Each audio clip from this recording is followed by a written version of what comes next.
So today we are going to consider the topic, who do you listen to? Many times we are unaware of who is providing input. We are just going through life and listening to the radio and watching television and reading various media and listening to others and hearing tapes playing in our head from decades ago and listening to the big bossy part of our brain and lots of other input. And out of all of that mix, you may be completely unaware who is influencing you. But it may be someone you have never met, who told your mom something, who told you something. Who you listen to is important. And one of the things that you'll discover as you negotiate life, actually some people don't discover this, but you don't and can't know or see everything. There are some people who don't yet know this, but nobody can know everything or see everything. We often behave as if we could. Sometimes that's inevitable and good, that we go based on what we know, and then we'll make a course correction if we're wrong. But we've only got what we've got, so based on that we'll make a choice and then make a course correction along the way. That's good. What's a little troublesome is people who don't recognize the frailty of what they have, what they know, the limitedness of what they know, and they think, oh, there's no other input I need, this is where I'm going, and often we're wrong. Often we need course correction, often we need new input. And so partly you'll be able to get through life a lot better if you ask someone who knows more than you do. And if you're quite young, that may in fact be apparent. But for adults, the only one who really knows more than the people around you is God. And it's worth asking God, because God knows everything and loves you. There are some people who don't know everything and don't love you who are providing input into your life. But God knows everything and loves you. So it's helpful to ask God, or maybe to tell God, God, here's where I'm going. If there's something a different path I should be on, would you help me to see it? That's how many approach their life.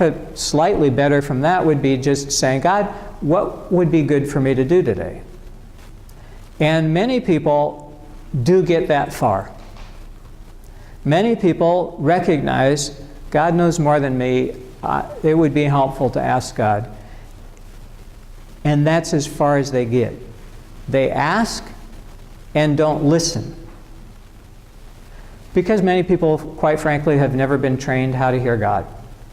And so many people ask God for direction and then start off as if they'd never asked.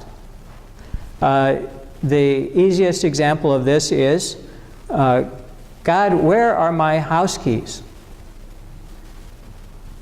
When a person asks that, you can listen.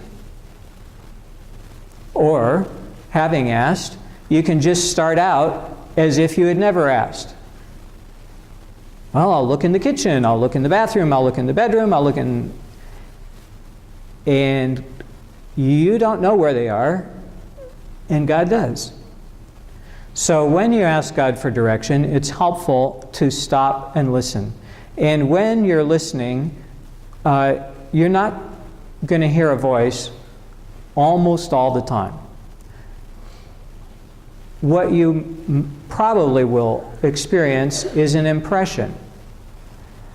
An idea will just come to you that is so lightweight, it's easy for the bossy part of your brain to get it out of your consciousness because it doesn't make sense. Why would you do that? Why would you look in the pantry? You never go to the pantry with your keys. It doesn't make sense. But if you have some practice or just decide to try it out as a test, that when you ask God for direction, you're going to listen for the impressions that you have that are just light. No idea that you would come up with on your own, just a faint impression. In this case of this example, check out the pantry. So, you go to the pantry, and your keys may be right there. Often, for those of us who do ask, we discover that when we ask God to help us find something as simple as car keys, we find it usually on the first try, and usually within less than a minute.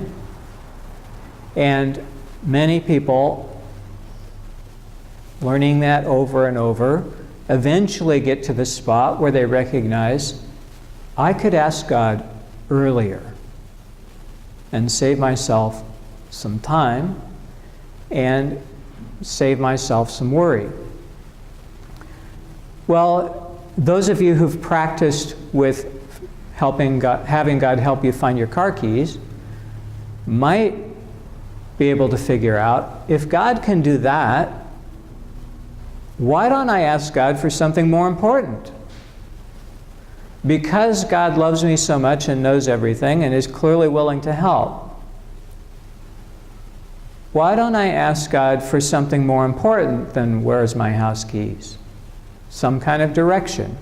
And again, the thing that would be most helpful is, having asked, listen. And again, mostly what you're going to hear most of the time is an impression. And often the impression won't make sense. Why is that? Well, because you already do the things that make sense to you. You don't need encouragement to do logical things that you think will work. You already do those. But what you don't do are the things that will work, that make no sense to the part of your brain that likes things organized and neat and tidy and thinks it knows everything. So when you ask God for direction, a lot of times what you're going to get is an impression that seems that would never work. That's the wrong direction. That's not what I want. But one of the things that you'll discover, let's stick with the earlier example. You have the impression of the pantry, so you go to the pantry. When you ask God for something larger than your car keys, maybe even when you're finding your car keys, you'll discover that a lot of times the impression you get is to go somewhere for something that you didn't have on your radar but was far more important. That getting you to the pantry, you will discover, oh, I nearly forgot that, and I really need that. I wasn't even searching for it. So God will sometimes direct you to some place that you haven't been asking about, but because you're willing to listen, God is allowing you to discover something that's really important. And a lot of times you'll discover that the things that don't make sense to you are actually shortcuts to what you really desire and what you were really hoping to discover. So test out impressions that you get. So our text today is in Matthew. So if you want to find that, it's the first book after Malachi. Isn't that a helpful suggestion? So Matthew is one of the first story of Jesus. We're going to look at Matthew 2. In the time of King Herod, after Jesus was born in Bethlehem of Judea, wise men, and this has a footnote, or astrologers, so wise people from the east who studied the stars. Wise people from the east came to Jerusalem, asking, so the capital city, "Where is the child who's been born King of the Jews? For we observed his star at its rising." So let me tell you a couple things about this. One, if you're reading the astrology section of the newspaper or the internet, you're getting bad advice. And it's from someone who doesn't love you. That person might love your money or the power they get from having all that attention or a variety of things, but they do not love you. And it would be far smarter for you to ask God for direction than someone who doesn't love you. That said, it's also true that all of creation is shouting God's glory, and for people who pay attention, there is information weaved through all the universe. The animal kingdom, the plant kingdom, the stars, the cosmos, everything.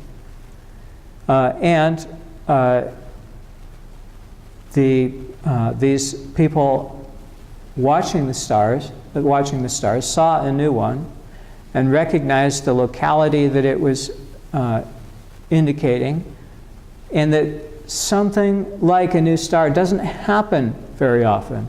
So it's signifying something great, a new beginning, a fresh start, in this case in Judea. So they decided they were going to go see what was going on in Judea. They came to the capital city, went straight to the palace, and asked, "Where is the new king? Because we saw his star."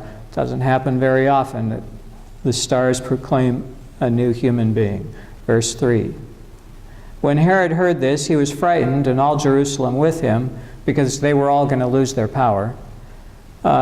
Verse 4, and calling together all the chief priests and the scribes of the people, he inquired of them where the Messiah was to be born, and they told him, "In Bethlehem of Judea, for so has been written by the prophet, and you, Bethlehem, in the land of Judah, are by no means least among the rulers of Judah, for from you shall come a ruler who is to shepherd my people Israel." So the prophets had announced something hundreds of years before, that the stars were now announcing, that there is someone born in Bethlehem who is worthy of a new star. Verse 7. Then Herod secretly called for the wise men and learned from them the exact time when the star appeared. Then he sent them to Bethlehem, saying, "Go and search diligently for the child, and when you have found him, bring me word so that I may also go and pay him homage." Go find him because I want to worship him too. Come back and tell me where he is.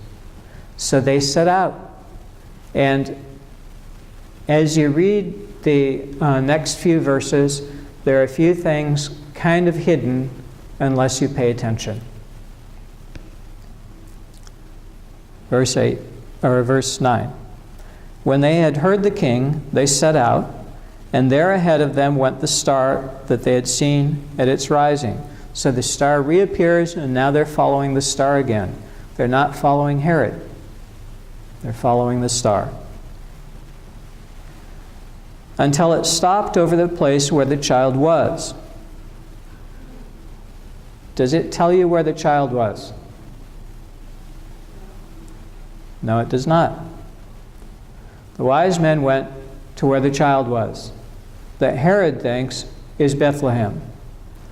Jesus was born in Bethlehem. This is later. 10. When they saw that the star had stopped, they were overwhelmed with joy, and on entering the house. Did they go into the barn? No. Mary and Joseph had left the barn. On entering the house, they saw the child with Mary his mother, and they knelt down and paid him homage, and then opening their treasure chests, they offered him gifts of gold and frankincense and myrrh.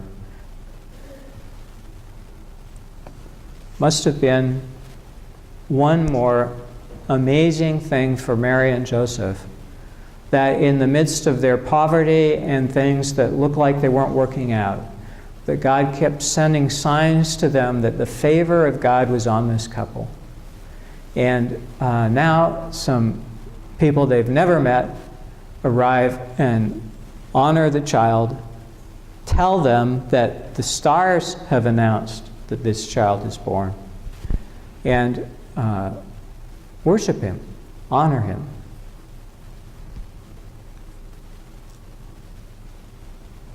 Where were Mary and Joseph? Well, we don't know. And there will be times in your life where you think, I'm just living. But in fact, that's not what's happening. What's happening is you are being directed by God into extraordinarily significant and helpful places that you are just blind, that you don't even think anything's happening. You just think, I went to the grocery store, I went to the drugstore, I went to the library, got the mail, and in that, God's been helping direct you. But the impressions that God sends are so light that it's easy for you to completely discard them or to not recognize them as being from God. Why'd you go to the library? I just felt like it. Sometimes when you go to the library, it's because somebody said the word library the day before and it just has stuck in your consciousness. Sometimes it's because God is helping set you up for the next good thing. We said at the start, you don't and can't know everything.